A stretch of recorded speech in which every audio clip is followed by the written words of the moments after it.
पिछले एपिसोड के लास्ट में हमने देखा था कि चोई ली जूहुन बना हुआ था जो बाइक में भागा जा रहा था। उसके पीछे बहुत से आदमी पड़े थे क्योंकि उसने क्रिमिनल ऑर्गेनाइजेशन के बॉस को धोखा दिया था। बाइक चलाता हुआ वो एक बिल्डिंग के अंदर घुसा देता है और छत पे पहुंच जाता है। बाकी लोग भी वहां पहुंचकर उसको घेर लेते हैं। लग रहा था कि अब वो फंस चुका है, पर कुछ सोचकर वो बाइक पीछे लाता है। फिर तेजी से बाइक चलाता हुआ बिल्डिंग से जंप करता है और एक दूसरे बिल्डिंग के स्विमिंग पूल में गिरता है। पूल में गिरने से उसका फोन ऑफ हो जाता है, जिससे अब बाकी लोग उसे ट्रैक नहीं कर पाते।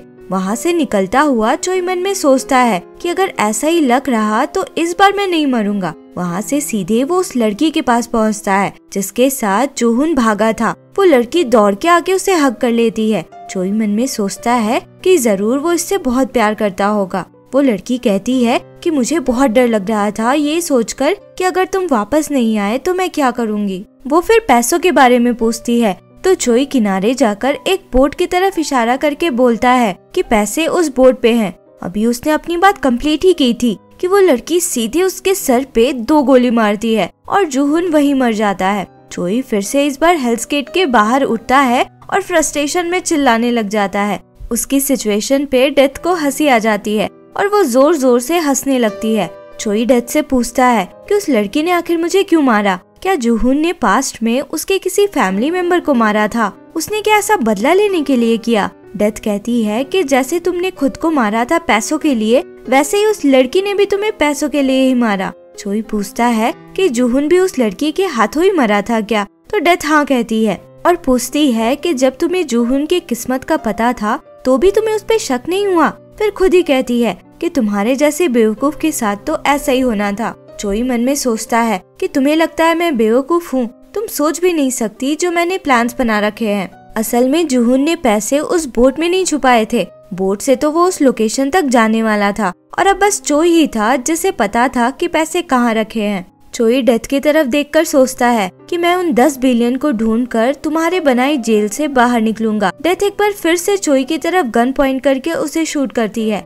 इस बार उठने पे चोई देखता है कि वो जेल में बंद एक कैदी था। उसकी मेमोरीज अभी तक आई नहीं थी, तो वो अपने एक सेलमेट से पूछता है कि वो जेल से कब निकल रहा है। तो वो कैदी बताता है कि हम दोनों ही 4 दिन के बाद बाहर निकल रहे हैं। वो कैदी फिर कहता है कि बस तब तक तुम्हें अपना टेम्पर कंट्रोल में रखना होगा, वरना कहीं वो साइकोपैथिक मर्डरर तुम्हें मार ना दे। चोई को समझ तो नहीं आता कि वो किसके बारे में बोल रहा है, पर वो नोटिस करता है कि उसी सेल में एक कैदी ने अजीब से फोटोज लगा रखे थे।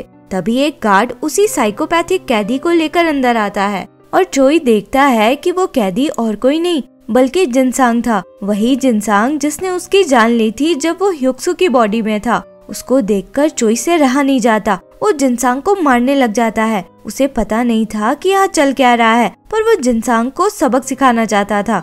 उसके बाकी सेलमेट्स उसको मारने से रोकते हैं, इसलिए नहीं कि वो जिनसांग को मार डालेगा, बल्कि इसलिए कि जिनसांग फिर उसे नहीं छोड़ेगा। एक्चुअली जिनसांग की इमेज ऐसी बनी हुई थी कि सब लोग उससे डरते थे। तभी वो चमकता हुआ स्टोन आकर उसमें एब्जॉर्ब होता है और उसे पता चलता है कि अभी वो जिसकी बॉडी में है उसका नाम तैसांग है। तैसांग बचपन से ही MMA फाइटर बनना चाहता था, पर उसकी फैमिली की कंडीशन बहुत बुरी थी। उसे अपने दोस्त से पता चला था कि बस एक काम के लिए एक आदमी उसे बहुत से पैसे दे सकता है। तैसांग जब उस आदमी से मिला था तो उसे पता चला था कि वो आदमी एक लॉयर है। उसका क्लाइंट जो कि एक बहुत अमीर आदमी था, एक हिट एंड रन एक्सीडेंट में इन्वॉल्व था। उस आदमी ने तैसांग को ऑफर दिया था कि अगर वो उस एक्सीडेंट का ब्लेम अपने ऊपर ले लेगा तो वो उसे 200 मिलियन वोन देगा। तैसांग उस समय 18 साल का ही था, तो उसे प्रोबेशन में छूट जाना था, इसलिए वो ऑफर एक्सेप्ट कर लेता है और खुद पुलिस स्टेशन में जाकर सरेंडर कर देता है।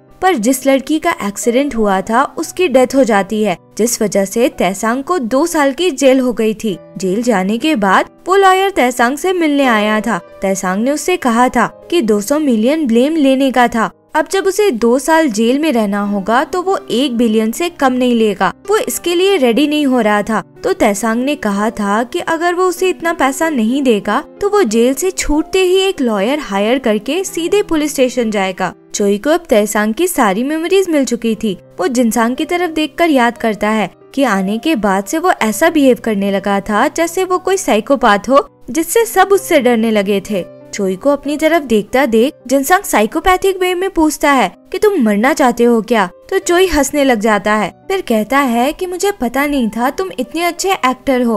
वो सबकी तरफ देखकर कहता है कि मुझे रोकने की कोशिश मत करना, और जिनसांग के पास जाकर उसे जोर का थप्पड़ लगाता है। वो कहता है कि सबको बेवकूफ बनाकर यहाँ तुम मजे कर रहे हो। जिनसांग कुछ समझ पाता उससे पहले चोई 2-4 थप्पड़ और लगाता है। आखिर जिनसांग रोते हुए माफी मांगने लग जाता है। चोई फिर सबको बताता है कि ये कोई साइकोपैथिक मर्डरर नहीं है, बल्कि एक लूजर है जो हाई स्कूल में लोगों को बुली किया करता था। बाद में जब इसके बुली ने ही इसको सबक सिखाया तो इसने पीछे से उस पर अटैक करके उसे मार डाला। जिनसांग डरता हुआ पूछने लगता है कि तुम्हें ये सब कैसे पता? तो चोई उसके पास आकर कहता है कि तुमने किसी की जान ली है, अफसोस करने के बजाय तुम उसे यूज करके दूसरों को डरा रहे हो। अब तो बाकी लोग भी जिनसांग को मारने लगते हैं, ये बोलकर कि तुम अब तक हमें बेवकूफ बना रहे थे। नेक्स्ट सीन में हम देखते हैं कि चोई जेल के वर्कशॉप में काम कर रहा था।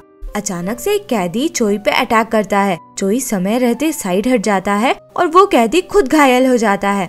वहाँ जो गार्ड्स थे वो उस कैदी को लेकर बाहर निकल जाते हैं। उनके जाने के बाद चोई देखता है कि बाकी सारे कैदी उस पर अटैक करने को रेडी थे। चोई का सेलमेट जो वहीं था सिचुएशन देखकर भाग निकलता है। चोई को पहले तो समझ नहीं आता कि ये लोग ऐसा क्यों कर रहे हैं, पर फिर उसे पता चलता है कि उस लॉयर ने उन्हें पैसे दिए हैं उसे मारने के लिए। सब लोग चोई पे एक साथ अटैक करते हैं, पर चोई सबको हरा देता है। वो तैसांग की बॉडी और उसकी एबिलिटीज से बहुत इम्प्रेस होता है और सोचता है कि ये तो काफी स्ट्रॉन्ग है। तभी उसका सेलमेट भी वहाँ दौड़ता हुआ आता है एक रॉड लिए हुए, तो देखता है कि चोई ने तो अकेले ही सबको हरा दिया। अगले सीन में हम देखते हैं कि रात में जब सब सोए हुए थे तो जिनसांग वॉशरूम जाता है और वहाँ किसी चीज को शार्प करके चाकू बना लेता है। वो असल में चोई को ही मारने के प्लान में था, पर चोई वहाँ पहुंचकर वो चाकू उसके हाथ से ले लेता है। उसे पहले से ही शक था कि जिनसांग ऐसा कुछ करेगा। जिनसांग कहने लगता है कि मैं अब यहाँ टिक नहीं पाऊंगा,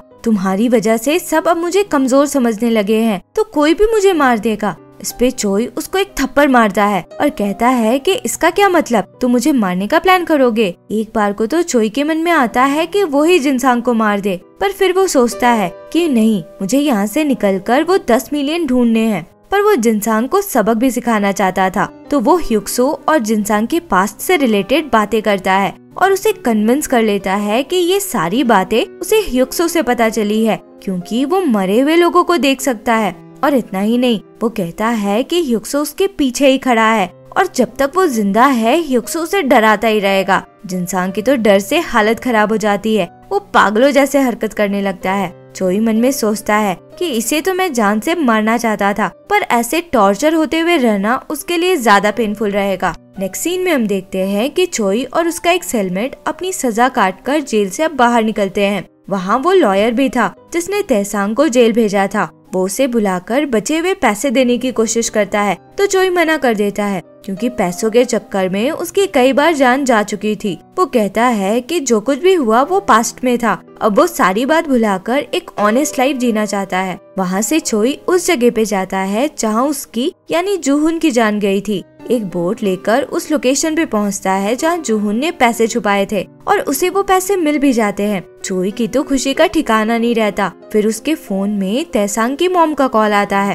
पहले तो वो सोचता है कि इग्नोर कर दे, पर फिर उसे याद आता है कि जब वो बिल्डिंग से कूदने वाला था तो उसे उसकी मॉम का कॉल आ रहा था। उस समय तो उसने उठाया नहीं था, अभी वो कॉल पिक कर लेता है। दूसरी तरफ से तैसांग की मॉम उससे सॉरी कहती है, बोलती है कि उसके साथ जो कुछ भी बुरा हो रहा है उनकी वजह से ही है। वो तैसांग को घर आने को बोलती है। बात करता हुआ चोई इमोशनल हो गया था, उसकी आंखों से आंसू बहने लगे थे। उसे बार बार अपनी मॉम की याद आ रही थी। चोई ने तैसांग की मॉम से मिलने को हाँ बोल दिया था। वो पैसे लेकर तो जा नहीं सकता था और ना ही पैसे बैंक में रख सकता था, तो वो आधे पैसे बस स्टैंड के लॉकर में रखता है और आधे तैसांग की मॉम के लिए लेकर निकलता है। उस लॉकर में कुछ भी 4 दिन तक ही रख सकते थे, तो चोई मन में सोचता है कि 4 दिन तो काफी हैं, तब तक वो वापस आकर पैसे ले ही लेगा। चोई फिर जब तैसांग के घर के पास पहुंचता है तो अचानक से एक आदमी आकर उस पे चाकू घुसाता है। एक्चुअली ये आदमी उस लड़की का फादर था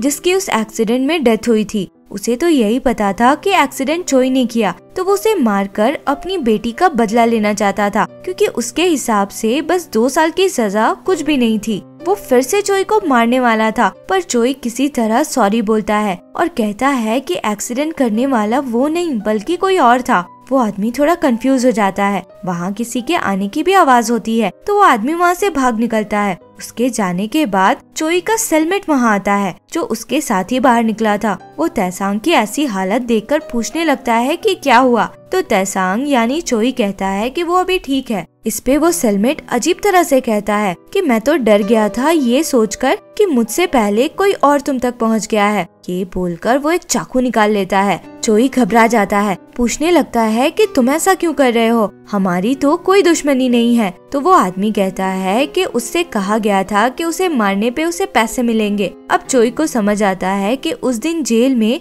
दौड़ता हुआ वो उसे बचाने नहीं बल्कि मारने आया था। चोई उसे रोकने के लिए कहने लगता है कि मैं तुम्हें उससे ज्यादा पैसे दूंगा, पर उसे भरोसा नहीं होता कि चोई के पास उतने पैसे हो सकते हैं और वो चाकू से चोई को मार डालता है। इस बार जागने पे चोई सीधा डेथ के पास जाता है और उसे शूट करने को कहता है, क्योंकि 4 दिन के अंदर उसे उस लॉकर से पैसे निकालने थे। डेथ हंसती हुई उसे शूट कर देती है। नए बॉडी में जागने पे चोई देखता है कि वो किसी कैफे में था। वो उठने की कोशिश करता है तो उठ नहीं पाता। वेटर को आवाज लगाता है पर कोई उसकी आवाज नहीं सुनता। उसे समझ नहीं आ रहा था कि हो क्या रहा है। तभी उसकी नजर एक मिरर पे जाती है और वो देखता है कि वो एक छोटा सा बेबी बना हुआ है। अब उसे समझ आता है कि शूट करने से पहले डेथ हंसी क्यों थी। अपने पैसों को याद करके चोई जोर जोर से रोने लग जाता है। और इसी के साथ ये एपिसोड यहाँ खत्म होता है। आगे क्या हुआ इसके लिए मिलते हैं अगले वीडियो में। अगर एक्सप्लेनेशन पसंद आया हो तो लाइक, शेयर एंड सब्सक्राइब करें।